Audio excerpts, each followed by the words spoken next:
was going to be, because I don't know why I had it that it was beginning of this year, but it's actually been quite a while now, hasn't it?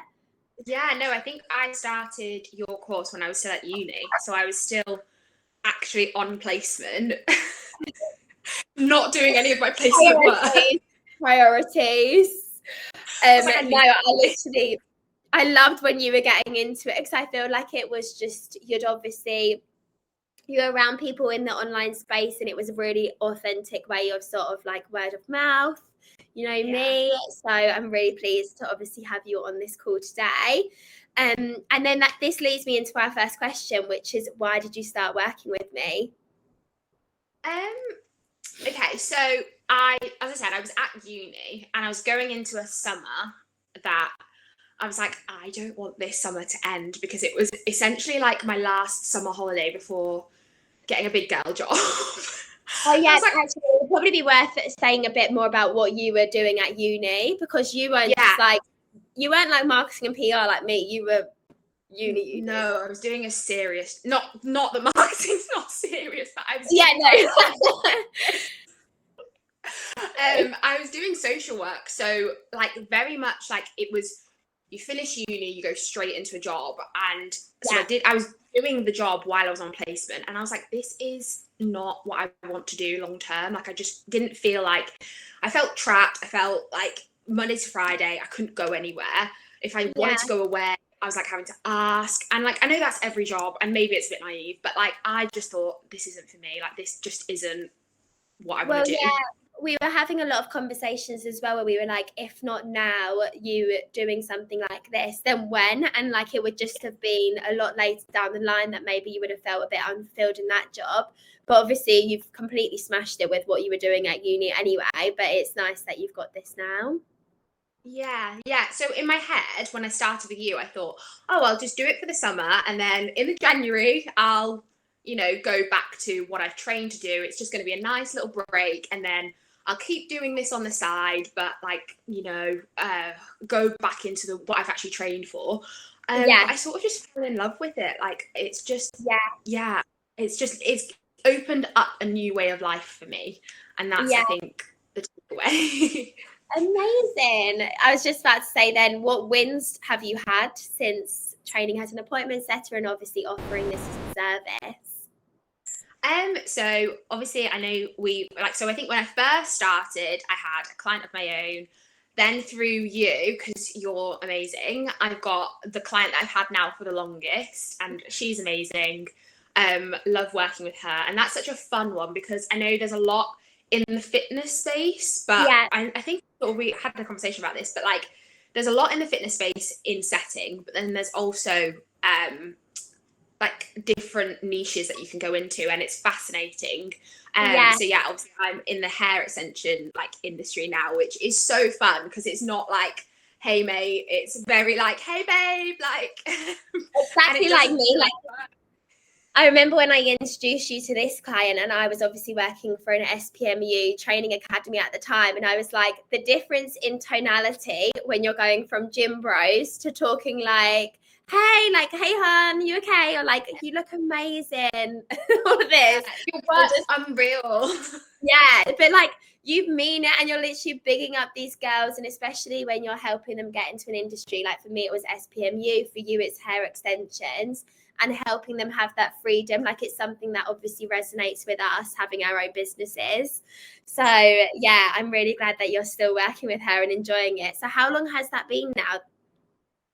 Oh gosh, I want to say like since summer, so like June, July, and obviously it's now April. So yeah, nice. Oh my God. Long period. But yeah. So I know that we've mentioned the introduction that I helped facilitate, but what else do you feel like you got from the academy that's helped you in your journey and where you are now?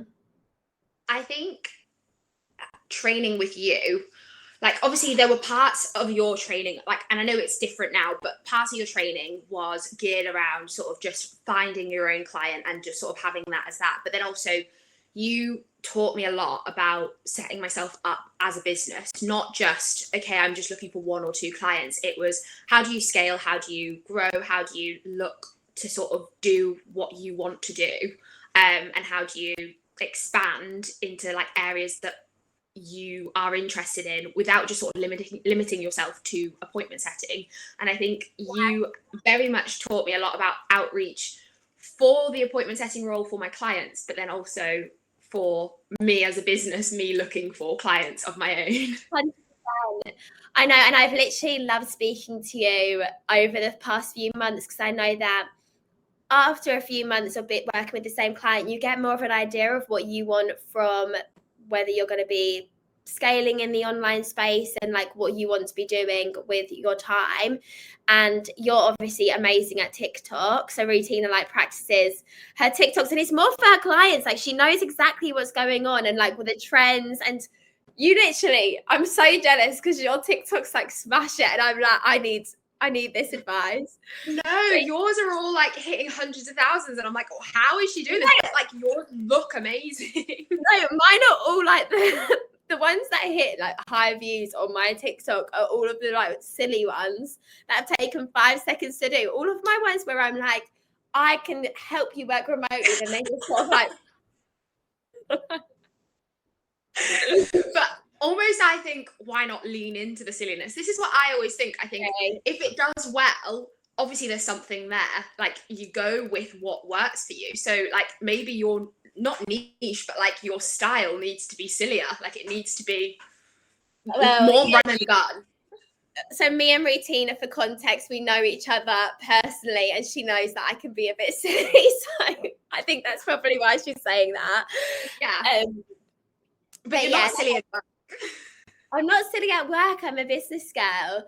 But same with you. So like, where do you think the next few months, we've spoken about maybe scaling on from the appointment setting and using the skills that you've honed. What skills do you feel can take you to that next level when it comes to building an agency? Yeah, so I think obviously like we've talked about, like the actual growth of it comes from just honing that outreach skill, which obviously you've taught me so much about through your course. As I say, both like business to business for my own company, but then like, because this is the thing, like I never knew all of these words, like you really, and you made it so like accessible to know the words, because I literally went into it, I was like, I don't know anything. Yeah. But you made it so easy. Like that sheet that you gave, where it's like all the little like key words, that was my Bible. Oh my God, I remember that, because it was only when training you, because I've done marketing, then I was sort of like, I had quite a strong awareness of all of these different words, but I can't remember. It was like leads obviously is one. Yeah.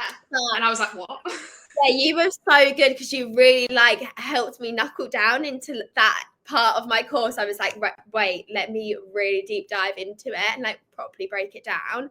So I think that's just one of the ways the course has grown since onboarding you.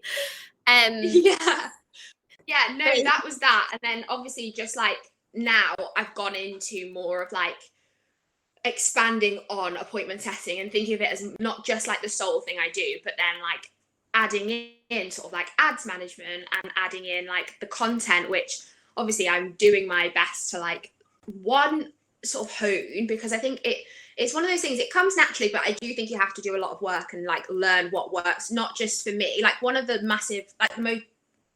biggest lessons I learned, I'd say, was that content might work for influencers, which is, I think, probably the type of content I make for myself is like for like, it does well for someone who's looking to grow their account as an influencer, but the difference is growing your account for a client or a business, that's slightly different.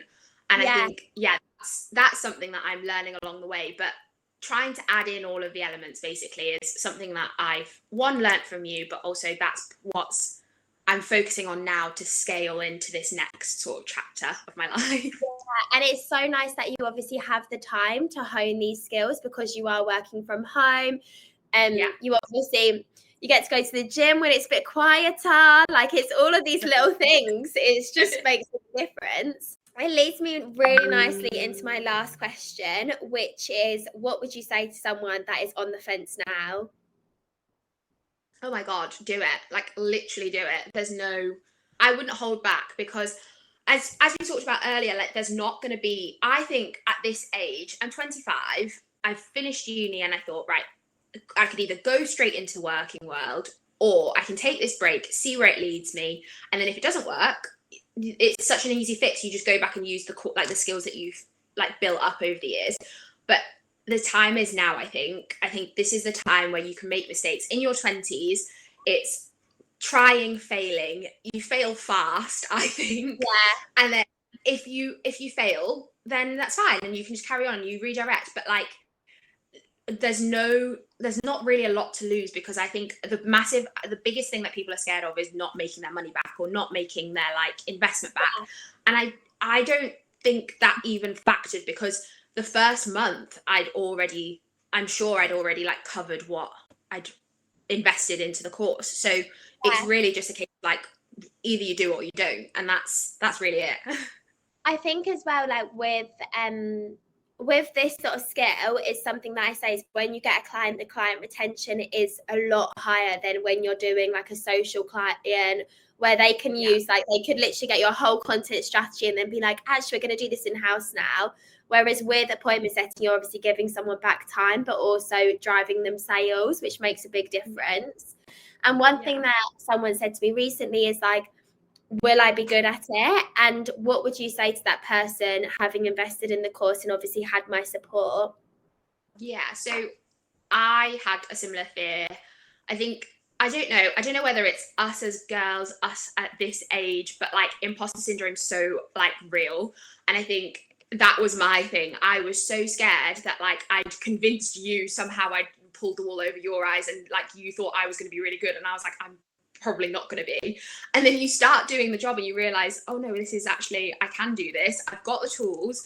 And then with you, I really valued the fact that you were always there. Like even like months after I'd finished, which like part of it I suppose is like the relationship we already had, but I don't think it was like, I think you just are so keen. Oh my god, 100%. You know that I literally love everyone and could chat all day. I love that you said that. I feel like that's something that I really pride myself on. Like, I never want anyone to feel like they're out of their depth, and they've always got that support. And at the end of the day, like, everyone can do this. There's enough money online to, like, for everyone to make money. Absolutely. There's so much out there.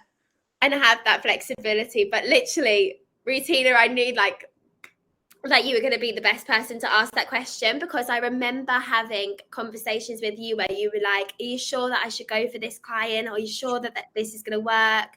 And I was like, yes, like 100% yes. Like, the worst thing that happens is you're going to be asking me multiple messages a day, like, how can I sort this? That's the worst thing that's going to happen. Then you practice and then you get into your flow. And then when's the last time you've asked me a question about how to be an appointment setter? It's been months. Oh, so absolutely.